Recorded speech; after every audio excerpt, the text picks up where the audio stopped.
परेशानी का आलम है, ना जीते हैं ना मरते हैं। सुनो ए कायदे आज़म, तुम्हें हम याद करते हैं।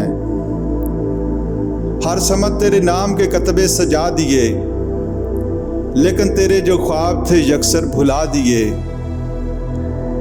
आसमां तेरी लहद पर शबनम अफशानी करे, सब्ज़ा नूरस्ता इस घर की निगहबानी करे। बिस्मिल्लाहिर्रहमानिर्रहीम। अस्सलामु अलैकुम। बेखौफ इंसान।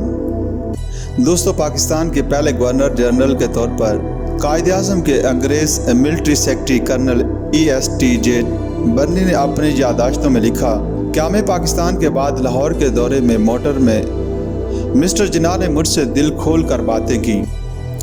उन्होंने कहा कि मैं अपनी हमशीरा का बहुत ममनून हूँ, जिन्होंने बरसों इतने खलूस से मेरी खिदमत की और पाकिस्तानी औरतों की आज़ादी की जद्दोजहद में इनकी रहनुमाई की। कर्नल साहब लिखते हैं, कायदे आज़म और मेरे दरमियान सिर्फ एक मसले पर इख्तलाफ पैदा हुआ और अरसे तक जारी रहा।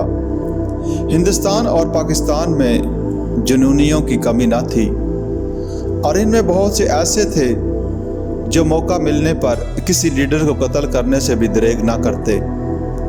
मुझे इस खतरे का एहसास था, इसलिए मैंने कायदे आज़म से इजाज़त चाही कि गवर्नमेंट हाउस में एक ऊंची दीवार इस तरह तामीर करवाई जाए कि जिस हिस्से में कायदे आज़म का क़याम था वो बिल्कुल अलग और महफूज हो जाए।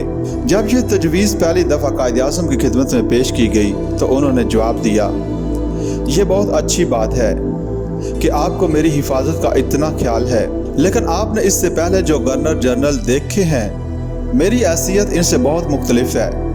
मैं इसी मुल्क का बाशिंदा और इसी कौम का फ़र्द हूँ। मुझे अपने लोगों से कोई ख़तरा नहीं। मैं इस बात से मुतमईन ना हुआ और कहा, मुमकिन है कि कोई मुतासब या जुनूनी हिंदू आप पर गोली चला दे। मिस्टर जिन्ना ने फिर यही जवाब दिया कि मैं अपने मुल्क में अपनी ही कौम के लोगों के दरमियान हूँ और मुझे किसी तरह का ख़तरा नहीं। इसके अलावा सबसे बड़ी बात यह कि मैं बहरहाल इसको फजूल खर्ची समझता हूँ। इस आखिरी फिक्रे से ज़ाहिर होता है कि अपनी निजी ज़िंदगी की तरह सरकारी मामलात में भी वो रुपया खर्च करने में ज़रूरत से ज़्यादा मोहतात थे। कर्नल साहब मज़ीद लिखते हैं कि मेरी मायाद मुलाजमत अब ख़त्म होने वाली थी।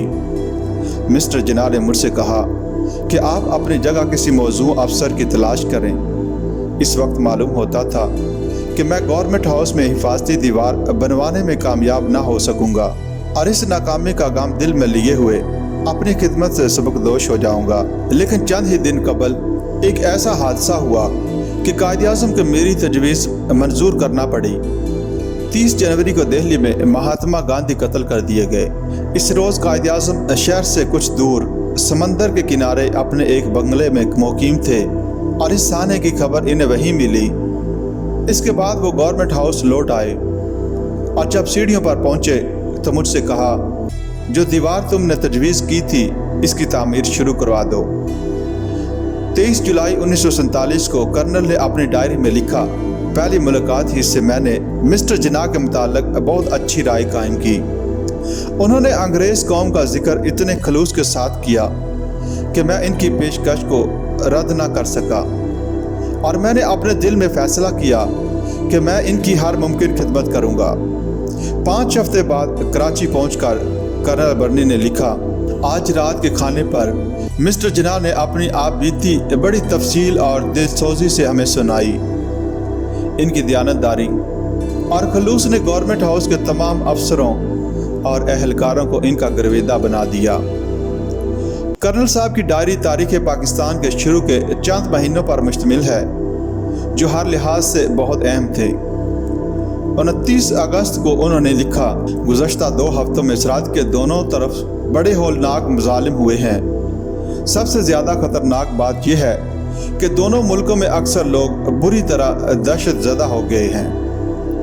पाकिस्तान में हज़ारों पनाह गज़ीन खैमों में पड़े हैं, इनके घर जला दिए गए हैं और इनका सारा मालो असबाब इनसे छीन चुका है। सबसे बड़ी मुसीबत यह है कि दोनों मुल्कों को एक दूसरे पर मुतलक एतबार नहीं रहा।